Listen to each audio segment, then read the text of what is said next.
Okay, come on in, let's bring it all in. My name's Jeff Shank, I'll be the referee for today. Hi, Ref.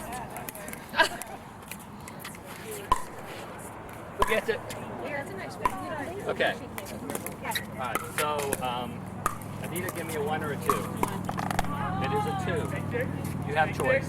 Serve. You're going to serve? Okay, so I'm going to mark down on the sheet that Ernie and Sue are going to, this is 2 out of 3 to 11. They're going to serve the first game, then the third game. If they serve the first game, they're automatically going to do the third game. I'm going to switch over to Denise and Anita. They're automatically going to serve the second game. I know it's 2 out of 3 to 11 because it's circled up here, 2 out of 3 to 11. I've circled Anita because she has the wristband on her wrist. I know she's the start server for her team. And I've circled Ernie because he has the wristband. I know that he's the start server for his team. He's got, yeah. Okay. So, and you guys pick serve, right? And which side do you guys pick? Take this one. Keep on that side? Okay, so I'm going to go ahead and orient my sheet so that I have, when Denise and Anita are on the top, I want the clipboard to be pointing towards Anita and Denise. And conversely, when I switch over to Ernie and Sue at the top, I want the clipboard pointing towards them. That makes sure that when you're giving people points, that you're giving the correct people points. That's why you do it that way. So, serving first. We'd normally go ahead and get them on the correct sides. They are on the correct sides. Normally, we'd let them warm up for a minute or two, but we're just going to go ahead and get started. For this example, I will be using the clothespin to keep track of which of the two players is serving. So when Ernie's going to be starting the game, I would put the clipboard or the clothespin across Ernie's name, and he starts on server 2, so that's how this game's going to start. I'll start with 2 fingers on the clipboard.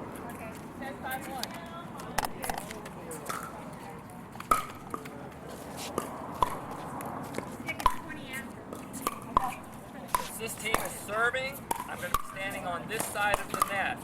That helps me so that if anything happens, I know that if I'm standing on this side of the net, this team is serving. The sequence is that I look over at the receiver, make sure the receiver is ready.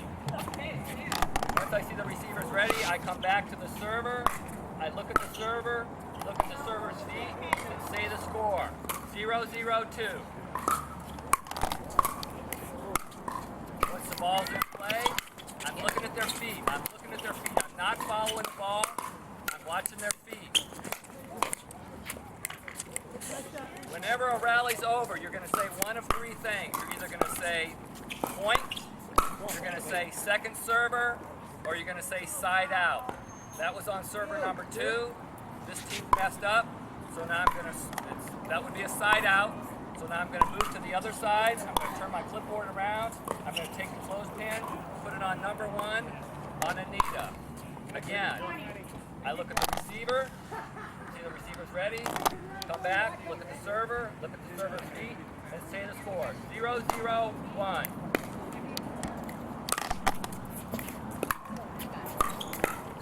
Watching the feet, watching the feet,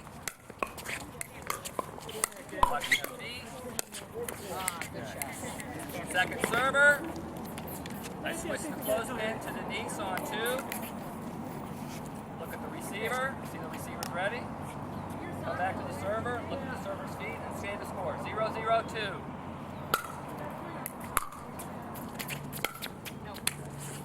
Side out, move to the other side, switch the clipboard around, put the clothespin on Ernie on number 1.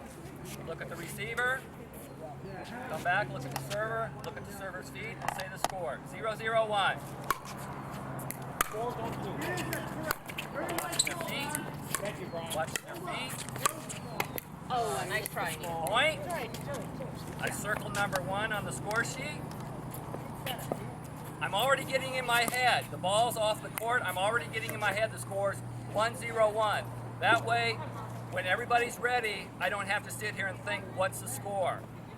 One of the hardest things for a new referee is to keep the flow of the game going.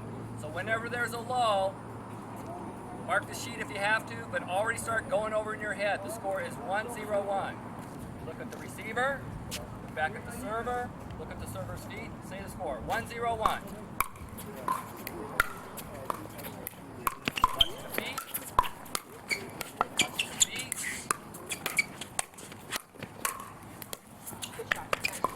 Point.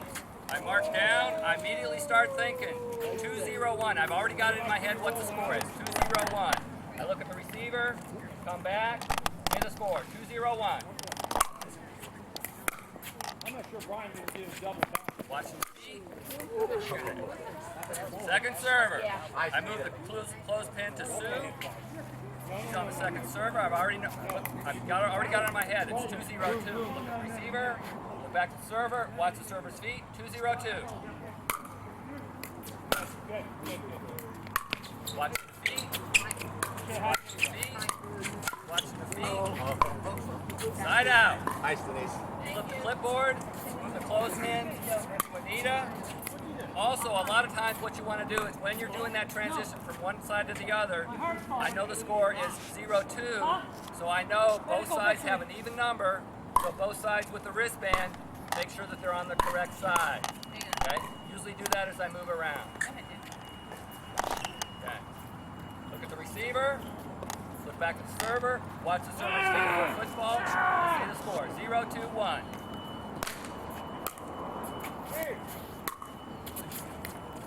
Watch the feet. Second server, move the clothespin to the knees. I already know that the score is 0-2-2. Look at the receiver, look back at the server, 0-2-2.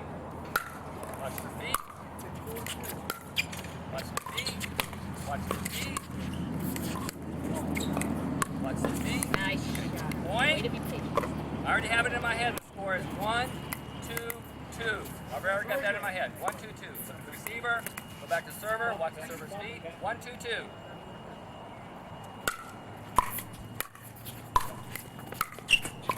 feet. Side out. After the one, I'm going to make a hash mark. After the one. Every time there's a side out, you want to make a hash mark past their score.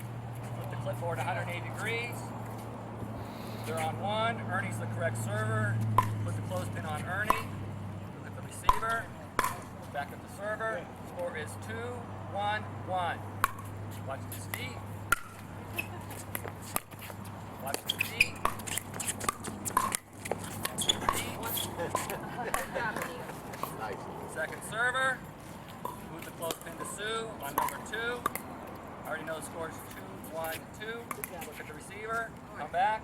2-1-2. Watching her feet. Watching the server's feet. Side out. Come over. I already got it in my head. The score is 1-2-1. Clipboard. Put number 1 underneath. Look at the receiver. Look at the server. Watch the server's feet. 1-2-1.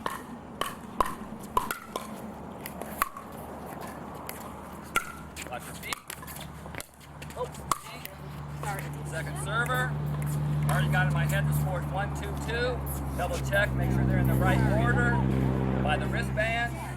Receiver, server, server's feet. 1-2-2.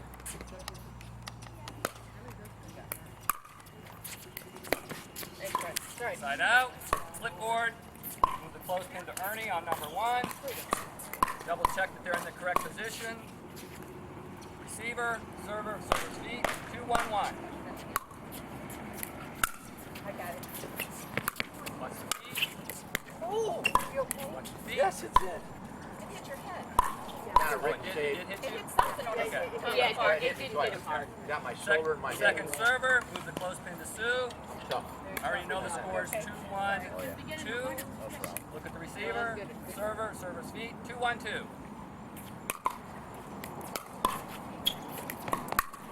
Watch the feet. Side out. Okay, let's go. The clipboard, move the clothespin to Denise on number 1. I know the score is 1-2-1. Receiver, server, server's feet. 1-2-1. Second server, move the clothespin to Anita on 2. Receiver, server, server's feet. 1-2-2. Watching her feet on the serve. Go. Good try. Watch the feet. Yeah, no. Side out. Good. Flipboard. Goes closing into Ernie on number 1. I know the score is 2-1-1. Wait for the receiver to be ready. Receiver turns around. Look at the server. Server's feet. 2-1-1.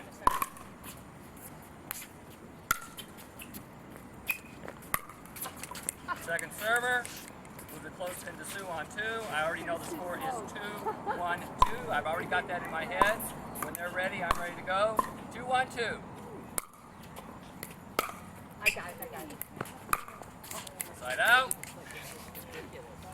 Move it This close is into ridiculous. number 1 underneath. Nobody's Side. afraid to hit the ball or something. I know the score is 1-2-1. Receiver, server, server's feet. 1-2-1. Watching your feet on the serve.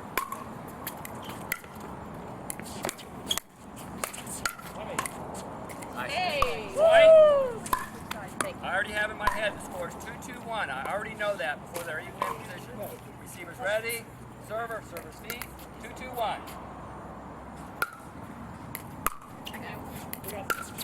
Watch your feet. Watch your feet. Second server. Move the clothespin to Anita on number 2. I already know the score is 2-2-2. See the armbands are in the correct area. Receiver, server, server's feet. 2-2-2. Watching your feet on the serve. Watch your feet. Point. I already know the score now is 3-2-2. I've already got that in my head. Receiver, server, server's feet. 3-2-2.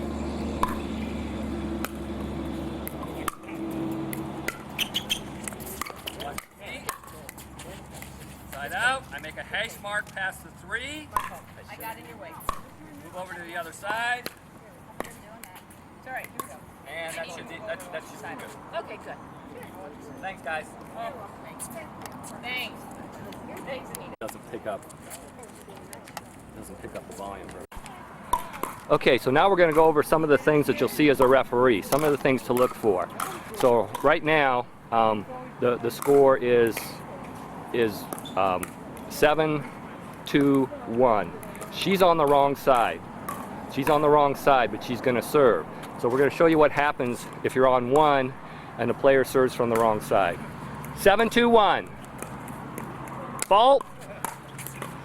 You were on the wrong side. So now what you have to do is, the score now is 7-2-2.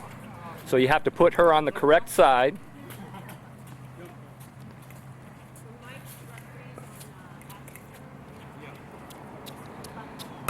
You can see that she has the armband. So if they have 7 points, she was on the wrong side. So she's going to serve again because the score was 7-2-1 and she served from the wrong side. So it's your obligation now to put them in the correct order. They can't fault twice like that. So it's the referee's obligation to get them in the correct order with the correct server. So now the score is 7-2-2 and she's going to serve again. 7-2-2. Okay, if you're refereeing new people, especially that are not used to having a referee, a lot of times they won't wait to serve before they say the score. Hold it, hold it. You should immediately stop the point and then give them a warning that they need to wait until you say the score before they serve. There's nothing wrong with one player communicating to their other partner not to hit the ball. So if they get a lob or a ball that's going to go out, there's nothing wrong with the one player before the ball hits the ground in calling the ball out, letting their partner know not to hit the ball.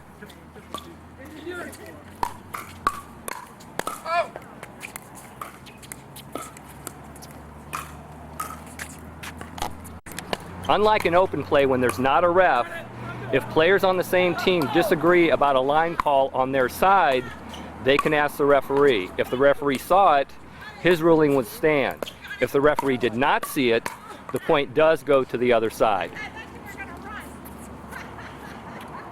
Out! I thought it was in. Ref, you see it? I saw the ball is in. So now the score is 9-3-1, and we have the wrong person getting ready to receive the ball. You have to wait until that person touches the ball to call a fault.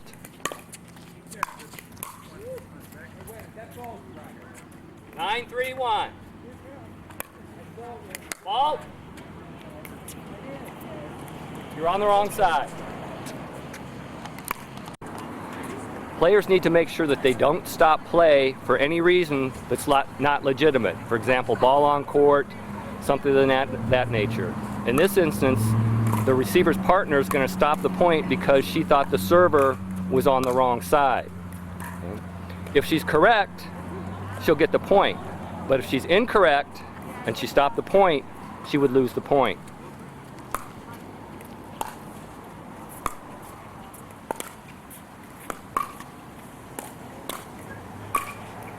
Nine, 3-1.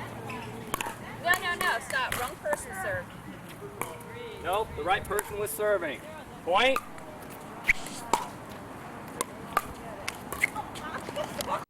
Okay, you want to make sure that a violation does occur before you actually call the violation. In this instance, it would appear that the player's feet is touching the non-volley zone. It is over the line, but in most of these hits, and this is just for demonstration, all you need is one for him to do a violation, but just because the toes are above the line doesn't mean it's a violation. He has to lean forward and actually touch the line. All right, one of the things that you want to watch for, although it's more of a listen for, is the player taking a volley that his paddle hits into the non-volley zone, okay? Doesn't matter if it happens before he hits a volley or after he hits the volley. It's still a fault. It does have to be a volley, but it is a fault. And again, it's not something you see, it's something that you hear. Anytime a player goes in for a ball, dribbles over the net, for example, he hits the ball, and then he comes back out. He has to get both feet on the ground outside the non-volley zone before he can hit a volley. So they have to be on the ground outside the non-volley zone before he can hit a volley. You may occasionally see a player come outside the non-volley zone and wait to hit a nice winner outside here. What you look for when he does that, first of all, make sure that he doesn't foot fault, that if he comes across and steps in the non-volley zone, he gets both feet outside the non-volley zone before he does this shot.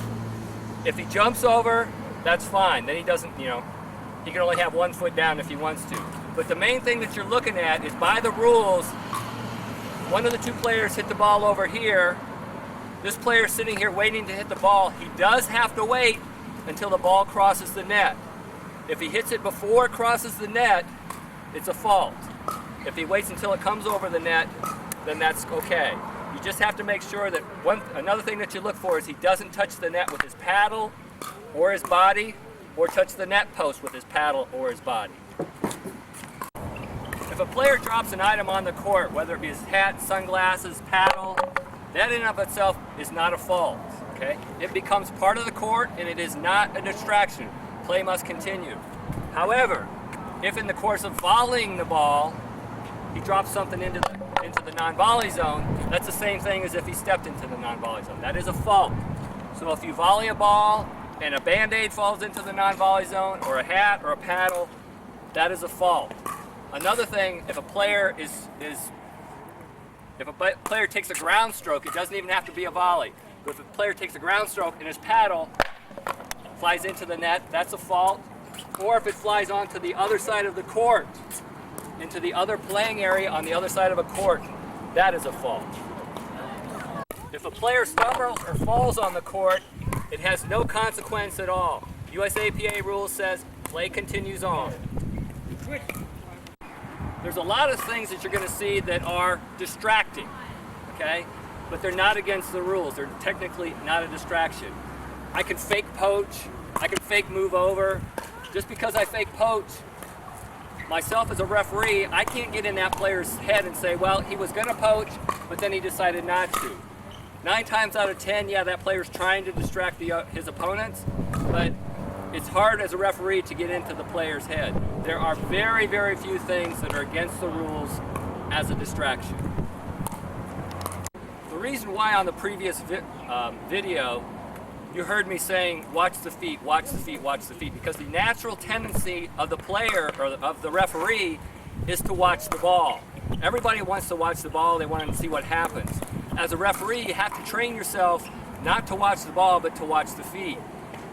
One caveat of that, though, is that you got to make sure, you got to keep in your mind that if the ball is not a volley, if the ball touches the ground and you're watching the feet and they go into the non-volley zone, that's not a violation. So you have to watch the feet as the main thing, but the secondary thing is to watch the ball through your peripheral vision to see if it's a volley or not. Okay, a couple of things to watch out for on the serve, especially on this side, okay? There's no fault, the player can start out here, that's no fault, but when he actually makes contact with the ball, he has to be within the confines of the serving area, which is this line extended. It's okay to be on that line extended, but you can't be beyond that line extended, okay? So you can start out here, a lot of players will start out here, step 1, 2, serve the ball. There's no fault there. However, you'll see a lot of people, they may just stand there and you can see that that back foot is illegal, but you gotta watch that back foot because what'll happen is a lot of times, just before they hit the ball, they'll lift that foot up and then hit the ball.